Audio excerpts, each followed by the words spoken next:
हा फोटो नीटपणानं पहा। हे फोटो जे दिसत आहेत त्यात मसवड पोलीस स्टेशनचे प्रभारी अधिकारी AP अक्षय सोनवणे त्यांच्या शेजारी त्यांना वाढदिवसासाठी केक भरवत आहेत महाराष्ट्राचे ग्रामविकास मंत्री सन्माननीय जयकुमार गोरे साहेब आणि ठिकाण आहे मसवड पोलीस स्टेशन। मंत्री जयकुमार गोरे हे त्यांच्या कार्यकर्त्यांचा वाढदिवस साजरा करत असतात, परंतु मग अक्षय सोनवणे यांचा पोलीस स्टेशन मध्ये जाऊन वाढदिवस साजरा करत असताना अक्षय सोनवणे हे भाजपचे आणि मंत्री जयकुमार गोरे यांचे कार्यकर्ते आहेत का असा प्रश्न आहे। आपण हा दुसरा फोटो पाहू शकता। या फोटोमध्ये मसवडमध्ये अल्पवयीन जे आरोपी आहेत त्यांना अटक केली आणि त्यांची धिंड काढली गेली। हे अतिशय असंविधानिक आहे, बेकायदेशीर आहे आणि मानवी हक्कांची पायमल्ली आहे।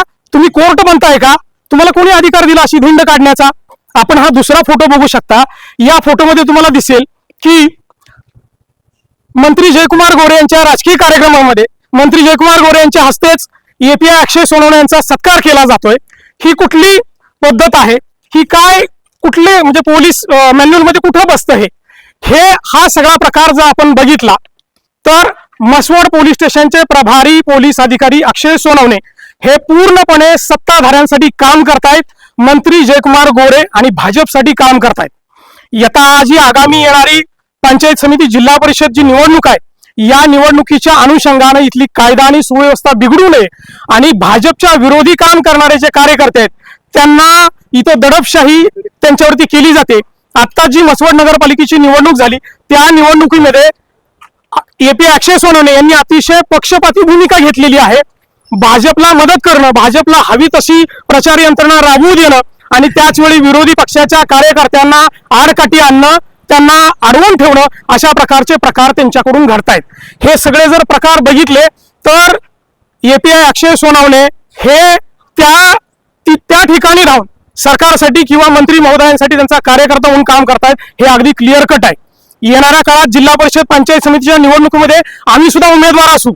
आता या तालुक्यामध्ये मानखटावमध्ये जर काय झालंय, जे कोणी मंत्री जयकुमार गोरे असतील किंवा भाजप असेल सरकारच्या विरोधात जे काम करतंय, जे बोलतंय त्यांच्यावरती पोक्सो असेल, अॅट्रॉसिटी असेल, विनयभंग असतील अशा प्रकारचे गंभीर गुन्हे अडकवून त्याच्यामध्ये त्यांच्यावरती दहशतपत्र पसरवायची अशा प्रकारचं काम अक्षय सोनवणे हे सरकारसाठी करतायत, सत्ता पक्षासाठी करतायत आणि हे सर्व उघड आहे।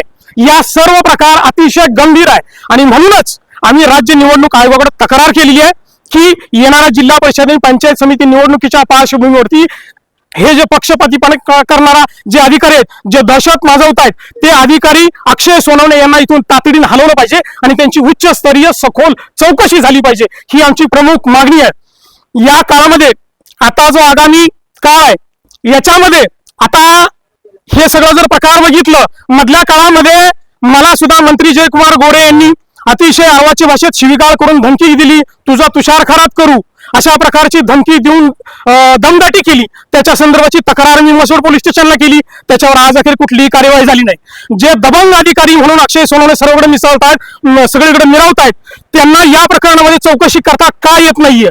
बऱ्याचशा गुन्ह्यामध्ये खोटे गुन्हे दाखल करून आरोपी नसलेली लोक जे भाजपच्या विरोधी काम करतायत, सत्ता पक्षाच्या विरोधी काम करतायत त्यांना वेगवेगळ्या खोट्या गुन्ह्यात अडकवलं जात आहे।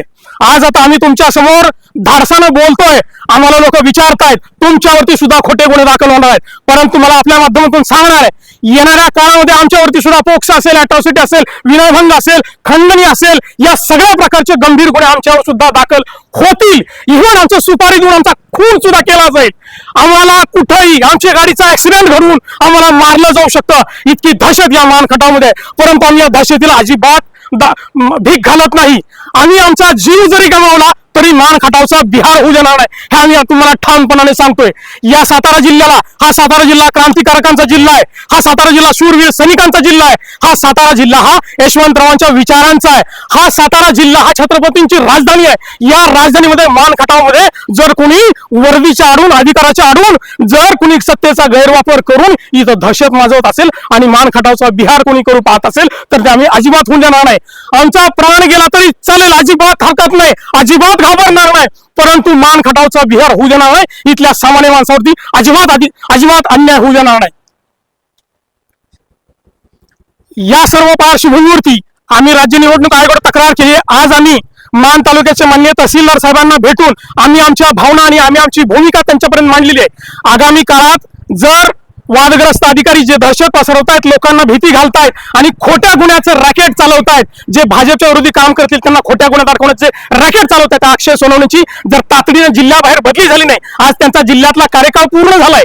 आज याच तालुक्यात एकाच मतदारसंघात 2-2 वेळा पोस्टिंग मिळत आहे। कुणासाठी काम करतायत, कुणाचा आशीर्वाद आहे? राजकीय आश्रयाखाली जर त्यांना वाचवण्याचा प्रयत्न केला तर माझं जिल्हा प्रशासनाला सांगणं आहे, आमच्या सगळ्याशी आमच्याशी संवाद साधून तुम्ही हे सगळं आचारसंहितेचं उल्लंघन करून नियमांचं उल्लंघन करून अक्षय सोनवणेंना तुम्ही काय इथं बसवताय, कुणासाठी बसवताय, या सगळ्यांची उत्तरं जर नाही दिली तर आगामी काळात अतिशय तीव्र असं आंदोलन केल्याशिवाय अजिबात थांबणार नाही।